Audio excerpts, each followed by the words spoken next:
నమస్కారం. AZ home ఫుడ్స్కి స్వాగతం. అందరికీ దసరా శుభాకాంక్షలు అండి. ఇవాళ కాత్యాయని తల్లి కదండి. తల్లిని దర్శించుకోవడానికి అయితే మనం దుర్గమ్మ దగ్గరికి వచ్చేసాం. ఇవాళ 3 గంటలకు వచ్చామండి మధ్యాహ్నం. మాకు దర్శనం అయ్యేటప్పటికి 7:30 అయింది. అసలు చాలా రష్గా ఉన్నారండి. లైన్లు చూస్తున్నారు కదా, అస్సలు ఇసుక వేస్తే ఇసుక రాలదు, అంత జనం ఉన్నారండి. చాలా చాలా పండగంటే ఇదే రా బాబు అనిపించింది. అంత చక్కగా ఒకసారి తల్లిని దర్శించుకొని తల్లి దీవెనలు అయితే పొందండి. ఇవాళ గుడికి రాలేని వాళ్ళు ఎవరైనా ఉంటే చక్కగా ఈ తల్లిని ఈ రూపంగా దర్శించుకోండి.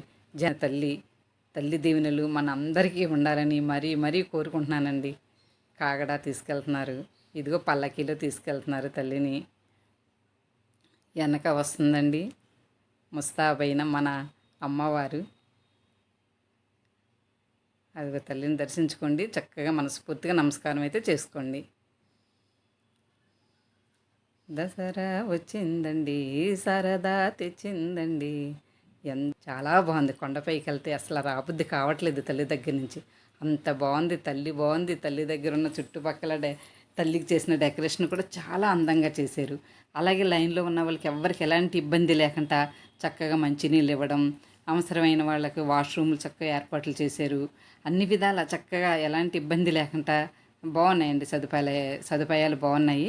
చిన్నపిల్లలతో వచ్చిన వాళ్ళకి పెద్దవాళ్ళకి తోపులాట్లో ఏమీ లేకున్నా లైన్ క్రమంగా చక్కగా తీసుకువెళ్తున్నారు. అంత చక్కగా బాగుంది అంతాను. కొండపై నుంచి అయితే కిందకు వచ్చేసామండి మనము. ఇక్కడ ఆటో బుక్ అవ్వదనుకుంటూ ఇక్కడ లోపల ఏదో ప్రోగ్రాం జరుగుతుంది అనుకుని ఇలా లోపలికి వచ్చామండి. లోపలైతే కూచిపూడి అంటే జరుగుతుంది, చూడండి.